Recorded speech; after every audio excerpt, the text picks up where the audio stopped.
اعوذ باللہ من الشیطان الرجیم، بسم اللہ الرحمن الرحیم۔ السلام علیکم۔ آج کا میرا عنوان ہے کشمیر پاکستان کی شہرت ہے۔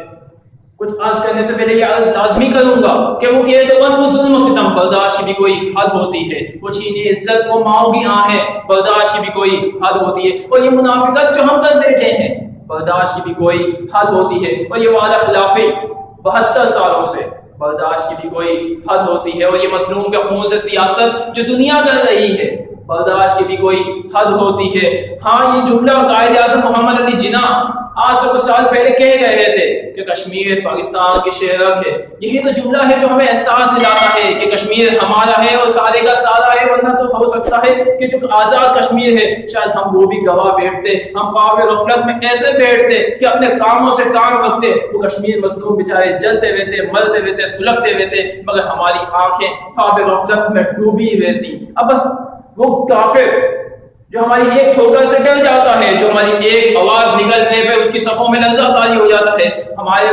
ایک فوجی کی اس کی سرحد پہ جا کے کھڑے رہنے سے پورا کا پورا کام جاتا ہے، مگر افسوس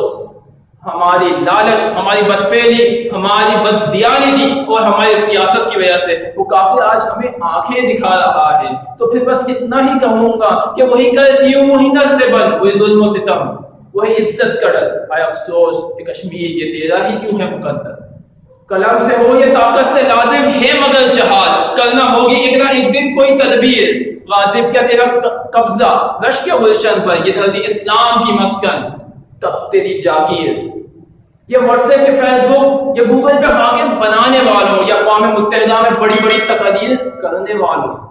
یہ 5 فروری کو نکل کے نعرے لگانے والوں، اب کوئی محمد بن قاسم نہیں آئے گا، اب کوئی صلاح الدین ایوبی نہیں آئے گا، اب کوئی برہان وانی نہیں آئے گا، اب کوئی شہباز بٹ نہیں آئے گا، اب آئے گا تو مجھ میں سے اور تم میں سے کوئی مجاہد ہی آئے گا۔ اتنا یاد رکھ لینا، اتنا یاد رکھ لینا کہ اگر تم نے یہ نہ کرا تو کل کو دنیا کی صورت میں وہ ایک عذاب ہے، اور قیامت کی صورت میں وہ ایک آگ ہے۔ اپنی تقریر کا اختتام میں کچھ ان الفاظ سے کروں گا کہ یہ نرم بستروں میں سونے والوں، یہ ٹھنڈے کمروں میں بیٹھنے والوں، کبھی ان مظلوموں کی سے کبھی پوچھ لیا ہوتا کہ کیا ظلم و ستم تم پہ توڑا جاتا ہے،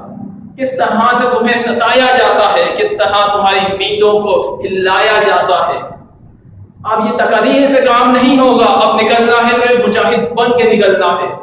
اور لڑنا ہے تو مظلوموں کے لیے لڑنا ہے، کیونکہ وہ ہماری شہرگ ہے، اور شہرگ پہ جب چوٹ پہنچتی ہے تو کبھی مظلوم سے پوچھو جو تمہاری شہرگ کے لیے لڑ رہے ہیں۔ اپنی تقریر کا اختتام ایک آخری اس جملے پہ کرتا ہوں کہ برداشت کی بھی کوئی حد ہوتی ہے، برداشت کی بھی کوئی حد ہوتی ہے۔ السلام علیکم ورحمۃ اللہ۔